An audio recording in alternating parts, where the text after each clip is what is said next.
Hello friends, welcome eight tennis knowledge point. आज हम लोग इस वीडियो में, इस लेसन में हम लोग बेसिकली बात करने जा रहे हैं वो इंडियन एग्रीकल्चर से संबंधित है। ये आपको जीएस पेपर 2 का जो इकोनॉमिक सेक्शन है, इकोनॉमिक्स एंड ज्योग्राफी सेक्शन, उसके लिए एक इम्पॉर्टेंट एक टॉपिक हो सकता है और बहुत इंपॉर्टेंट टॉपिक है एग्रीकल्चर। एग्रीकल्चर के बारे में पहले भी मैं डिस्कस कर चुका हूँ कि एग्रीकल्चर के सारे डायमेंशंस को आप कवर कर लीजिए। आज हम लोग इस वीडियो में, इस लेसन में जो हम लोग बात करने जा रहे हैं वो बात करने जा रहे हैं कि इंडियन एग्रीकल्चर और अभी के समय का जो हमारा रिसेशन है, रिसेशन जिसको हम लोग आर्थिक मंदी कह सकते हैं, तो अभी खासकर लॉकडाउन और कोरोना की वजह से जो लॉकडाउन है उसकी वजह से हमारा आर्थिक मंदी और ज़्यादा बढ़ गया। ऐसे में एग्रीकल्चर किस प्रकार हमारे आर्थिक मंदी को से उबारने में मदद कर सकता है, तो एग्रीकल्चर एंड रिसेशन को हम लोग इंटर रिलेट करके हम लोग इस वीडियो को समझेंगे। सबसे पहला चीज़ समझते हैं कि रिसेशन होता क्या है। रिसेशन मतलब आर्थिक मंदी। आर्थिक मंदी का मतलब क्या हो गया? इकोनॉमिक एक्टिविटी जो होती है वो स्लो डाउन होती है, धीरे धीरे इकोनॉमिक एक्टिविटीज कम होने लगती है। तो बेसिकली यही हमारा हो गया आर्थिक मंदी। इसके कुछ प्राइम इंडिकेटर्स जो कि मैं इंडिकेटर्स के बारे में आपको बता रहा हूँ, जो कि सूचित करता, सूचक है कि आर्थिक मंदी हमारे देश में आ चुकी है। सबसे पहला कि कंजम्पशन यानी जो खर्च है वो धीरे धीरे कम होने लगती है। मतलब लोगों का परचेजिंग पावर, लोगों की कैपेसिटी जो सामान खरीदने की है वो धीरे धीरे कम होने लगती है। तो ये हम लोग कह सकते हैं कि एक इंडिकेशन हो गया कि हमारे यहाँ आर्थिक मंदी बढ़ रही है। मतलब हमारे यहाँ का जो इनकम ऑफ सोर्स जो है वो धीरे धीरे कम होने लगा। ये देखा जाए तो जितना भी इकोनॉमिक एक्टिविटीज है होलसेल में, उस सब इंटर रिलेटेड है। सबसे पहला इंडिकेशन हम लोग देख लिए, कंजम्पशन कम होने लगता है, मतलब परचेजिंग पावर हमारे यहाँ घटने लगता है, लोग सामान खरीदना कम कर देते हैं। दूसरा है, अब जब लोग सामान खरीदना कम करेंगे तो बहुत सारे जो इंडस्ट्रीज है, जो प्रोड्यूस करते हैं, जो मैन्युफैक्चर करते हैं प्रोडक्ट को, जो मैन्युफैक्चरिंग इंडस्ट्री है, वो सब क्या करेंगे? अपने यहाँ का जो प्रोडक्शन है वो धीरे धीरे कम करेंगे। प्रोडक्शन कम करेंगे क्योंकि ज़्यादा प्रोडक्शन तो कर रहे हैं लेकिन उसको मार्केटिंग में उसको खरीदारी नहीं मिल रहा, उसको जो डिमांड नहीं है मार्केट में, तो इस वजह से अपना इंडस्ट्रियल प्रोडक्शन जो धीरे धीरे कम होने लगा। यानी मैन्युफैक्चरिंग सेक्टर जो है वो धीरे धीरे डाउन होना शुरू हो जाएगा। अब ये दूसरा हो गया। तीसरा देखिए, अगर मैन्युफैक्चरिंग सेक्टर डाउन होता है तो क्या हो जाए?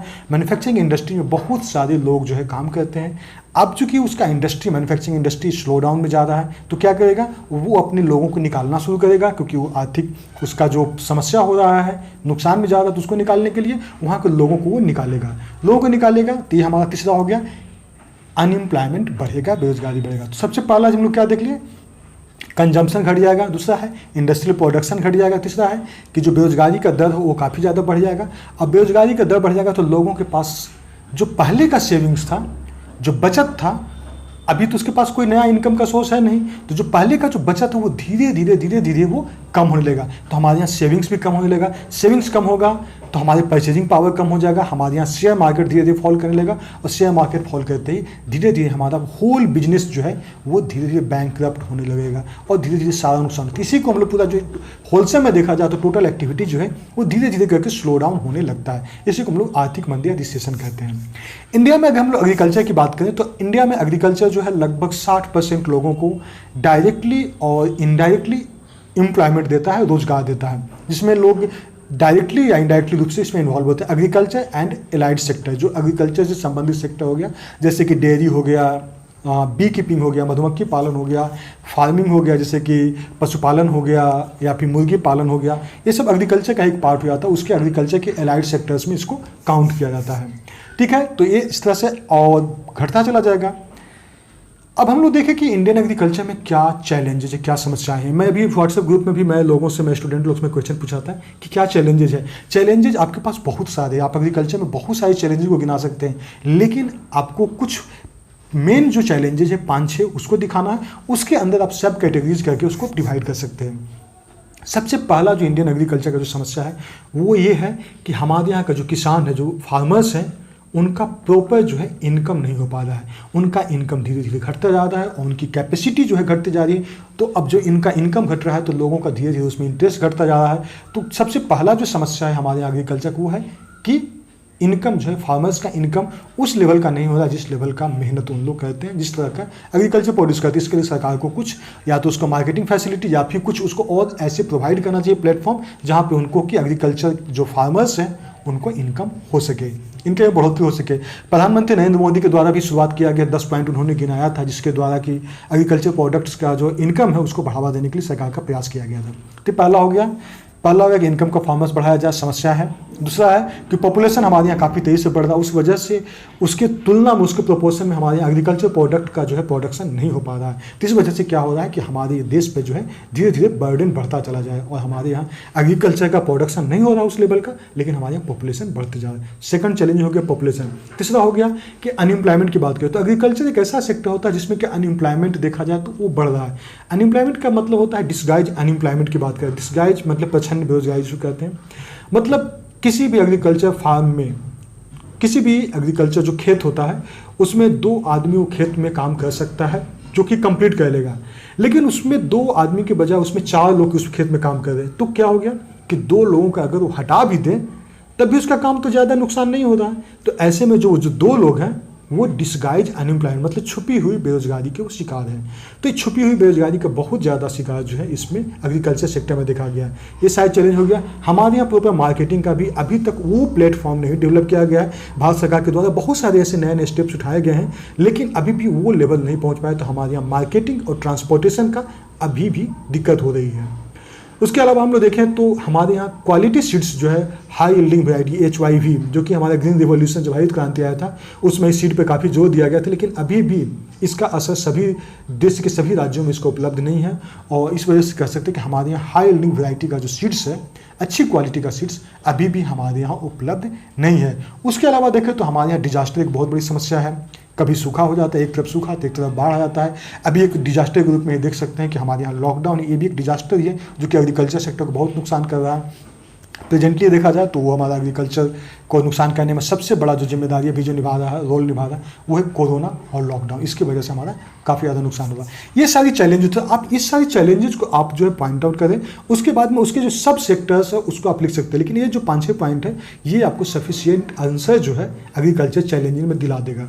ऐसा नहीं कि अभी एग्रीकल्चर चैलेंज में बहुत सारी चीज़ें हैं तो सभी को ऐड करने की जरूरत नहीं, लेकिन 6-7 पॉइंट ऐसे ऐड करें जो कि होलसम में हो और पूरा इफेक्टिव हो। पहला हम लोग क्या बात किए, पहला हम लोग के इनकम ऑफ फार्मर्स वो हमारे यहाँ समस्या है। दूसरा है कि हमारा पॉपुलेशन बर्डन बढ़ते जा रहा है एग्रीकल्चर पे। तीसरा है कि जो डिस्गाइज अनएम्प्लॉयमेंट है, जो छुपी हुई बेरोजगारी है, वो एग्रीकल्चर में बढ़ता जा रहा है। चौथा है कि हमारे यहाँ मार्केटिंग और गोदाम का व्यवस्था नहीं है। पाँचवां है कि हमारे यहाँ हाई क्वालिटी सीड्स नहीं है। छठा देखें कि हमारे यहाँ डिजास्टर आते रहता है। और सातवां देखें कि अभी के समय जो प्रेजेंट सिचुएशन है वो हमारा है कोरोना और लॉकडाउन, जिसकी वजह से बहुत असर पड़ा है। अब है कि इस समस्या से निपटने का, इस समस्या से बाहर निकलने का क्या उपाय है। तो अभी के समय क्या किया जा रहा है, तो अभी के समय देखा जा रहा है कि एक किसान रथ ऐप लॉन्च किया गया है। मैं इसके बारे में आपको शॉर्टकट में बता दूं, किसान रथ ऐप है क्या। किसान रथ ऐप एक ऐसा एप्लीकेशन डेवलप किया गया है, एग्रीकल्चर एंड फार्मर्स वेलफेयर के द्वारा एक ऐसा एप्लीकेशन लॉन्च किया गया है जिसमें कि जो भी एग्रीकल्चर प्रोड्यूस किसान उपजाते हैं किसी भी अपने एरिया में और अपने प्रोडक्ट को वो मार्केट में नहीं बेच पा रहे हैं या फिर गोदाम में नहीं ले जा पा रहे क्योंकि अभी गाड़ी नहीं चल रही है, हमारे यहाँ लॉकडाउन है। तो ऐसे में सरकार के द्वारा, भारत सरकार के द्वारा प्रयास किया कि किसान रथ ऐप एक एप्लीकेशन, मोबाइल एप्लीकेशन, इसको आप डाउनलोड कर लेंगे। उसमें जो है लगभग 5 लाख से ज़्यादा ट्रक्स और 20,000 से ज़्यादा ट्रैक्टर्स को उसमें इन्वॉल्व किया गया है। और जिसकी वजह से क्या है कि आप अपने एग्रीकल्चर प्रोडक्ट को एक जगह से दूसरी जगह आप भेज सकते हैं इस ऐप को इस्तेमाल करते हुए। तो ये भारत सरकार के द्वारा बहुत अच्छा एक इनिशिएटिव लिया गया है। इस ऐप के द्वारा जो है किसान अपने प्रोडक्ट को मार्केट में या फिर गोदाम में पहुंचा सकते हैं बहुत आसानी से। ठीक है, किसान रथ ऐप, आप इसको ध्यान में रखिएगा, ये बहुत इंपॉर्टेंट, बहुत महत्वपूर्ण एक एप्लीकेशन है। इसको 2 सेक्शन में किया गया। पहला जो है वो प्राइमरी सेक्टर में देखा जाए तो जो फार्म है, जहाँ पे खेत से यानी जो फार्मलैंड से वहाँ से उसको लोकल जो गोडाउन है, लोकल जो वहाँ पे वेयर हाउस है वहाँ पे या लोकल मंडी है वहाँ पर उसको ट्रांसफ़र किया जाएगा। तो पहला हो गया प्राइमरी। सेकेंडरी में कि अब जो लोकल वेयर हाउस, जो लोकल वहाँ पे जो मंडी है वहाँ से प्रोडक्ट उठा को इंटर स्टेट या फिर इंट्रा स्टेट प्रोडक्ट को बेचा जा रहा है, मतलब मार्केटिंग किया जा सकता है। तो ये किसान रथ ऐप हो गया। दूसरा चीज़ देखें कि एग्रीकल्चर बेस्ड इंडस्ट्री जो है उसको धीरे धीरे लॉकडाउन के समय पे उसको धीरे धीरे स्टार्ट करना बहुत ज़रूरी हो गया है, क्योंकि एग्रीकल्चर बहुत सारे ऐसे प्रोडक्ट हैं जो कि धीरे धीरे वो नष्ट हो रहे हैं। ऐसे में एग्रीकल्चर बेस्ड जो इंडस्ट्रीज है उसको थोड़ा सा प्रमोट किया जाए और उसमें सोशल डिस्टेंसिंग को पालन करते हुए, कम मजदूर और मशीन से ज़्यादा इस्तेमाल करते हुए हम लोग उस इंडस्ट्री को धीरे धीरे खोल सकते हैं। फिर है कि हमारे साथ जो एनिमल्स यानी जो डेयरी हो गया, फार्मिंग हो गया, मधुमक्खी पालन हो गया, फिशरीज हो गया, मछली पालन हो गया, ये सब सेक्टर्स को बढ़ावा देना चाहिए, क्योंकि ये सेक्टर्स में ज़्यादा लोगों को इन्वॉल्वमेंट की जरूरत नहीं पड़ती है। तो ऐसे में सोशल डिस्टेंसिंग को पालन करते हुए इन सारे सेक्टर्स को आप बढ़ावा दे सकते हैं। उसके अलावा जो है आप कॉमर्शियल क्रॉप को बढ़ावा दे सकते हैं। अभी के समय कुछ कॉमर्शियल क्रॉप है उसको उपजा सकते हैं। पब्लिक प्राइवेट पार्टनरशिप, यानी सरकारी प्राइवेट कंपनीज, ये सब का पार्टनरशिप के साथ हम लोग जो एग्रीकल्चर प्रोडक्ट को हम लोग मार्केटिंग कर सकते हैं, उपजा सकते हैं। तो ये दोनों का पार्टनरशिप बहुत जरूरत है। इससे रिलेटेड हम लोग और भी पहले हम लोग वीडियो देख चुके हैं, जिसमें एग्रीकल्चर को इम्प्रूव करने के लिए क्या क्या प्रयास किए जा रहे हैं भारत सरकार के द्वारा और क्या क्या आप सजेशन दे सकते हैं। ये क्वेश्चन पूछा भी जा चुका है और इस पर मैं ऑलरेडी एक वीडियो बना भी चुका हूँ। लेकिन हम लोग अभी इसमें देख रहे हैं कि अभी रिसेशन से निकलने के लिए क्या किया जा सकता है। ठीक है, सबसे पहला देखिए किसान रथ ऐप का इस्तेमाल किया जाए, ज़्यादा से ज़्यादा लोग इसको इस्तेमाल करें। दूसरा है कि एग्रीकल्चर बेस्ड इंडस्ट्री उसको धीरे धीरे खोला जाए। तीसरा है कि जो डेयरी फार्मिंग है, बी कीपिंग है, फिशरीज है, इस तरह के जो एक्टिविटी है, अलाइड सेक्टर का जो एक्टिविटी है उसको बढ़ावा दिया जाए। कॉमर्शियल क्रॉप्स है उसको बढ़ावा दिया जाए। उसके साथ साथ पब्लिक प्राइवेट पार्टनरशिप का अभी जो है सहयोग की ज़रूरत है। तो ये सब चीज़ें हैं, अगर अभी के समय सरकार के द्वारा लागू किया जाता है तो हम लोग बहुत सारे जो रिसेशन की समस्याएं हो रही, इससे हम लोग ओवरकम कर सकते हैं, इससे हम लोग बाहर निकल सकते हैं। तो ये बेसिकली ये रिसेशन से निकलने का एग्रीकल्चर का योगदान है।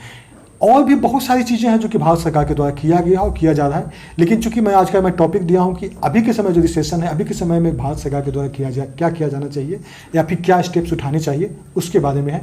और इसके बारे में डिटेल्ड स्टडी जो है वो मैं ऑलरेडी वीडियो डाल चुका हूँ। एक और मैं एक एग्रीकल्चर से होलिस्टिक अप्रोच के साथ मैं एक लेसन में डालूंगा। तो आई होप कि आपको ये वीडियो पसंद आया होगा। पसंद आया होगा तो इसको लाइक कीजिएगा, इसको शेयर कीजिएगा ताकि ज़्यादा से ज़्यादा लोगों तक ये वीडियो पहुँच सके। Okay friends, thanks for watching. Okay, bye bye, take care.